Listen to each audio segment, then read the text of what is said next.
Donc aujourd'hui, nous allons parler de la cuisson basse température sous vide et les nombreux avantages économiques.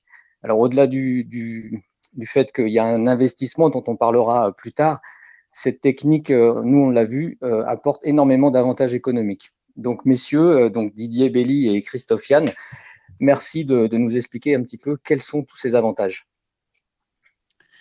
Eh bien, il y a déjà, alors c'est vrai qu'il y a de nombreux avantages. D'abord, ça permet de maximiser la préparation anticipée, donc de faciliter le travail pendant les heures de pointe. Donc, ça permet, le cas échéant, d'avoir moins de personnes au moment du coup de feu. Ça minimise la réduction du produit, donc ça permet un contrôle précis des rations et des coûts.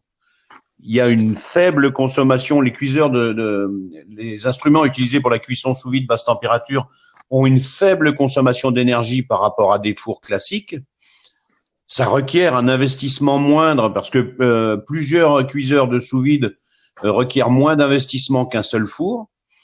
La cuisson sans gaz va réduire la température dans la cuisine et les risques d'incendie. Il y a des possibilités de remettre en température plusieurs plats différents en même temps sans aucun mélange des saveurs. Il y a une réduction du temps des nettoyages. Donc, il y a plein d'avantages économiques et d'organisation qui découlent de la cuisson sous vide basse température. Oui, alors tu expliques, tu dis qu'on a besoin de moins de personnel. Est-ce que tu peux expliquer un petit peu? Eh bien, comme la préparation est faite à l'avance par rapport à un restaurant qui fait de la cuisine classique où il va préparer au dernier moment la majorité de ses plats, donc pendant ce qu'on appelle le coup de feu en cuisine, où là il faut du monde et on est en permanence sur le piano pour faire les préparations au dernier moment. Là, comme toutes les préparations sont faites à l'avance, on le sait bien dans ce métier, meilleure est la mise en place, moins on a de stress pendant le service. Donc, moins on a de stress et moins on a de travail pendant le service. Donc, ça permet éventuellement d'enlever, on le sait d'expérience, la mise en place de la cuisson sous vide dégage à peu près 25% d'économie sur les frais de personnel. Donc, c'est loin d'être négligeable parce que l'organisation est différente. Le travail est fait en amont avec la même qualité, bien sûr, voire une qualité supérieure. Oui, toi, Christophe, qui l'a mise en place dans plusieurs restaurants, est-ce que tu constates les mêmes chiffres? Oui, je constate les mêmes chiffres. Tout ce que vient de dire Didier est exact. Euh, Maintenant, il y a quelque chose qui est en plus que je remarque, c'est que un restaurant, on va dire dit classique, va pouvoir s'élever au niveau de sa cuisine, c'est-à-dire il va pouvoir, puisqu'il a plus de temps, il va pouvoir avoir des affinages sur ses viandes, etc. Donc, il va pouvoir vendre ses plats plus chers et donc monter en gamme et donc économiquement gagner plus d'argent.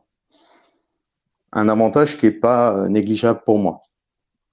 D'ailleurs, tu dis monter en gamme. Est-ce que dans les restaurants que tu as accompagnés, tu as constaté une augmentation de la fréquentation?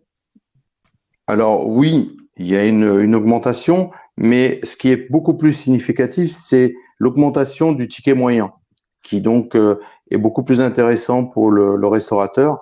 Et en tous les cas, certes, les gens trouvent que la nourriture, ben, rapport qualité-prix, sont enthousiasmés et reviennent.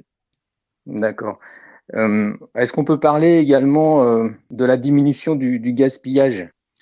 Alors, on peut parler de la diminution du gaspillage, effectivement, puisque la technique du sous-vide permet de portionner de façon extrêmement précise ce qu'on va mettre dans l'assiette, donc de limiter les retours d'assiette, donc par déduction de limiter le gaspillage.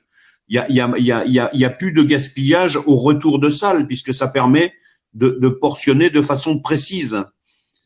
Ouais, c'est même une façon de fonctionner qui fait que ça devient une philosophie. Euh, le fait de mettre dans le sachet, de portionner, de peser, et bien finalement, ça devient une philosophie et automatiquement, on sent dans les cuisines qu'on va vers de l'économie et de l'éco-responsabilité. Exactement. Très bien. Ouais, effectivement, de nombreux avantages économiques donc. Merci beaucoup. À très bientôt.